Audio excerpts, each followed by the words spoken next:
नमस्कार। आइए आज हम इस वीडियो के माध्यम से 8th ग्रेड अभ्यास पुस्तिका कक्षा 7 विषय सामाजिक विज्ञान। तो आइए देखते हैं हम इसके अंतर्गत अध्याय 8 जिसमें दिया है बाजार में एक कमीज। इस अध्याय के हम सभी प्रश्नों के आंसर आसानी से पाठ्यपुस्तक से किस प्रकार से पूर्ण कर सकते हैं, आइए आज हम इस वीडियो के माध्यम से जानेंगे। देखिए, यदि आप इसी प्रकार से इसके आगे के सभी अध्याय का संपूर्ण हल एवं अन्य विषय के सभी अध्याय के संपूर्ण हल आप समझना चाहते हैं तो आप इस चैनल को सब्सक्राइब अवश्य कर लें, साथ ही बेल आइकन को प्रेस जरूर कर लें ताकि आने वाले सभी नए वीडियो सबसे पहले आप तक पहुंचते रहेंगे। तो आइए देखते हैं अध्याय 8 बाजार में एक कमीज। इसके सभी 10 प्रश्नों के आंसर पाठ्यपुस्तक के अनुसार। देखिए, पहला प्रश्न है, कपास के फल जिनमें रुई भरी होती है उसे क्या कहते हैं? तो इसका आंसर देखिए, सामाजिक एवं राजनीतिक जीवन की पाठ्यपुस्तक के पृष्ठ क्रमांक 93 से इसका आंसर देख सकते हैं। तो इसका आंसर इस प्रकार से है, कपास के फल जिसमें रुई भरी होती है उन्हें सूती वस्त्र कहते हैं। अगला प्रश्न है दूसरा, मुनाफा शब्द का क्या आशय है? तो इसका देखिए आंसर पृष्ठ क्रमांक 101 से, मुनाफा से आशय है लाभ, फायदा, नफा, व्यापार या काम आदि में होने वाले लाभ। इसके बाद अगला प्रश्न है तीसरा, स्वप्ना को अपनी रुई स्थानीय व्यापारियों को बेचने से क्या हानि हुई? तो इसका आंसर देखिए पृष्ठ क्रमांक 93 से, स्वप्ना को रुई का उचित मूल्य प्राप्त नहीं हुआ क्योंकि स्वप्ना ने एक व्यापारी से ऊंची ब्याज दर पर 25,000 रुपये कर्ज लिए थे। तो इस प्रकार से इसका आंसर आप बता सकते हैं पाठ्यपुस्तक के अनुसार। अगला प्रश्न है, बुनकर क्या काम करते हैं? तो देखिए, बुनकर व्यापारी से सूत लेते हैं और तैयार कपड़ा देते हैं। तो इस प्रकार से इसका आंसर आप बता सकते हैं। अगला प्रश्न देखिए,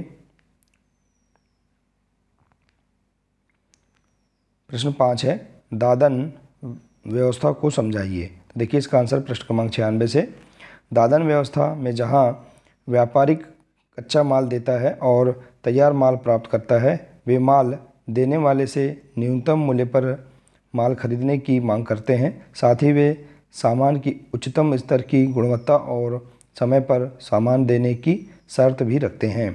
सामान जरा सा भी दोषमुक्त होने पर या माल देने में जरा भी विलम्ब होने पर उसे वापस कर देते हैं। तो इस प्रकार से आप इसका आंसर आप बता सकते हैं, पृष्ठ क्रमांक 96 से देख सकते हैं। इसके बाद देखिए अगला प्रश्न है, बुनकरों के लिए सहकारी संस्थाएं क्यों स्थापित की गई है? तो देखिए, इसका आंसर पृष्ठ क्रमांक 96 से, अनेक व्यक्तियों या संस्थाओं द्वारा किसी समान उद्देश्य की प्राप्ति के लिए मिलकर प्रयास करना सहकार कहलाता है। समान उद्देश्य की पूर्ति के लिए अनेक व्यक्तियों या संस्थाओं की सम्मिलित संस्था को सहकारी संस्था कहते हैं। तो इसका आंसर आप इस प्रकार से बता सकते हैं। अगला प्रश्न है प्रश्न 7, बताइए क्या एक बड़ा बाजार सबको लाभ पहुंचा सकता है? तो इसका आंसर देखिए पृष्ठ क्रमांक 100 से, बड़े बाजार में बड़े लोगों को ही लाभ होता है। कुछ लोगों को बहुत परिश्रम करने के बाद भी बहुत कम लाभ होता है। इस तरह बड़े बाजार में सब बराबर नहीं कमाते। कामगार मुश्किल से अपने रोज़मर्रा की ज़रूरतों की पूर्ति लायक ही कमा सकते हैं। तो इस प्रकार से आप इसका आंसर बता सकते हैं। अगला प्रश्न है प्रश्न 8, कपास मंडी से धागा बनने तक की कपास की यात्रा को समझाइए। तो इसका आंसर पृष्ठ क्रमांक 93 से देख सकते हैं। बाजार से मिल मालिक कपास को खरीदकर उसे साफ करके उसकी उटाई करके रुई तैयार करते हैं। मिल के अंदर उत्साह रुई से धागा बनता है तथा देखिए, मिल के अंदर उस रुई से धागा बनाते हैं और उस धागे को कपड़े का निर्माण में उसका उपयोग किया जाता है। तो इस प्रकार से आप इसका आंसर बता सकते हैं। अगला प्रश्न है, बुनकरों की क्या क्या विशेष समस्याएं होती हैं बताइए। तो देखिए, इसका आंसर आप देख सकते हैं पृष्ठ क्रमांक 95-96 से, बुनकरों के सामने आने वाली समस्याएं इस प्रकार हैं। भारत से कपड़ा निर्यात में लंबी गिरावट, भारत के बुनकर क्षेत्रों ने पतन और उजाड़ने की कहानियाँ, भारत की फैक्ट्रियों में उत्पादन शुरू कर दिया जिससे मशीन वस्तुओं के बाजार में बाढ़ आ गई। इसके बाद है, मैनचेस्टर के आयात के साथ स्थानीय बाजार सिकुड़ गया, सस्ते विदेशी कपास उत्पादन और निर्यात की घटी दर, कच्चे माल की बढ़ी हुई कीमत और आयातित मशीनों के साथ प्रतिस्पर्धा। तो इस प्रकार से आप बुनकरों की क्या क्या समस्या है, इसके आंसर आप लिख सकते हैं।